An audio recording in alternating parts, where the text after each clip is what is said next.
Conquest of Canaan refers to the period when the Israelites, led by Joshua after Moses' death, entered and took control of Canaan, the land they believed was promised to them by God. This story is detailed in the book of Joshua in the Hebrew Bible, and it marks a significant turning point in Israelite history as they transitioned from a nomadic people into a settled society in the land of Canaan. Biblical background. According to the biblical narrative, the Israelites had been enslaved in Egypt, and after their liberation led by Moses, they wandered the desert for 40 years due to disobedience and lack of faith. The journey through the desert was a period of spiritual and communal testing where the Israelites learned to depend on God.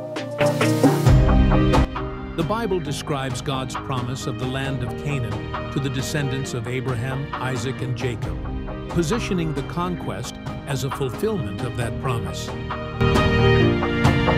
However, this promise was not unopposed, as Canaan was already inhabited by various groups, including the Canaanites, Amorites, Hittites, and Jebusites.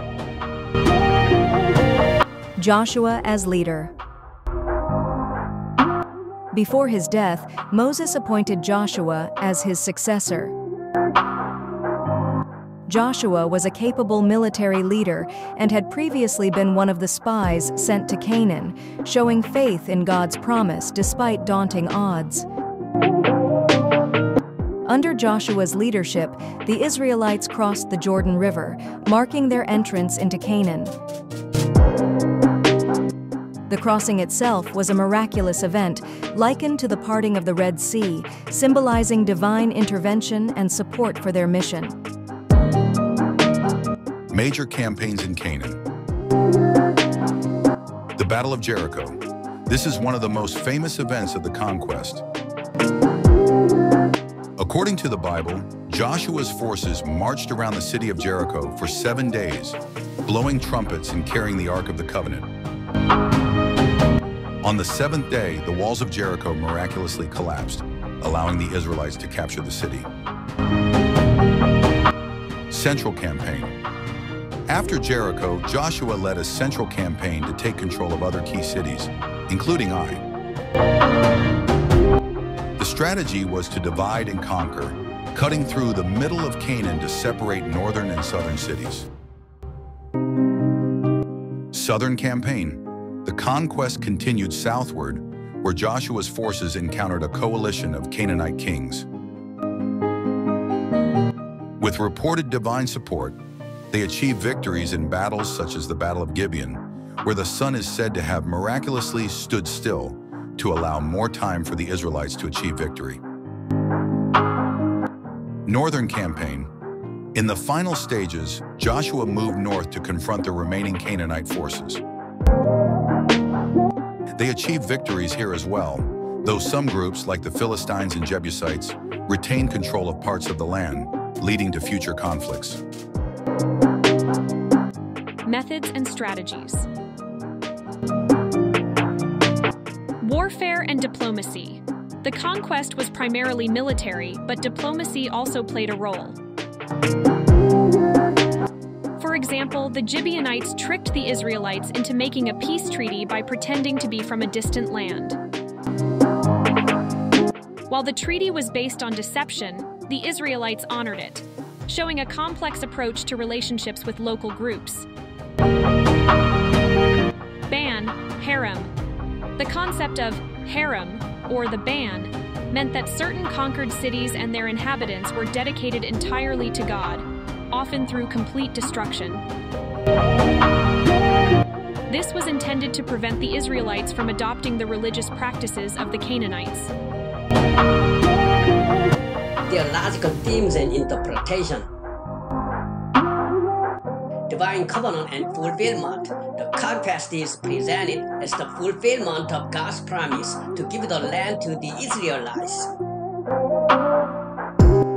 This was seen as a direct continuation of the covenant made with Abraham and his descendants. Purity and worship. One of the reasons given for the conquest and the ban was to prevent the Israelites from adopting the idolatrous practices of the Canaanites. The narrative emphasizes the importance of religious purity and exclusive worship of Yahweh. Faith and obedience, the success or failure of military actions often depended on the Israelites' faithful loss to God's commandments. For instance, at the Battle of Ai, the initial defeat is attributed to the sin of Achan, who violated the ban by keeping plundered goods.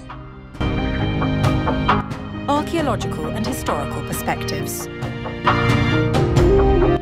The historical accuracy of the conquest narrative is debated. Some scholars suggest that while there is evidence of widespread disruption in Canaan around this period, it may not have been caused by a unified military invasion. Alternative theories. Some theories propose that the Israelites were originally Canaanites, who gradually distinguished themselves culturally and religiously, or that there was a more gradual settlement rather than a full-scale conquest. Legacy and significance. Formation of Israelite identity. The conquest marked the beginning of Israel's presence in Canaan and the establishment of tribal territories, leading to a sense of national identity. Foundation for later conflicts. Although the Israelites gained control over significant parts of Canaan, some groups and cities remained independent, leading to conflicts throughout the period of the Judges and later with the Philistines. Religious and cultural significance. The conquest of Canaan is a pivotal story for the Israelite understanding of divine intervention, covenant, and identity. It continues to be an important narrative in Jewish and Christian religious traditions, symbolizing faith, promise, and divine favor. The conquest of Canaan, therefore, represents both a historical and theological cornerstone for the Israelites. It served as the basis for their religious identity and territorial claims, deeply influencing their society, culture, and relationship with surrounding peoples. Thank you for watching the video, The Conquest of Canaan, provided by History and Current Events. This is Gina, and Sarah, Lily, Bill, Brian, and Tony have also contributed so far as narrators. Thank you.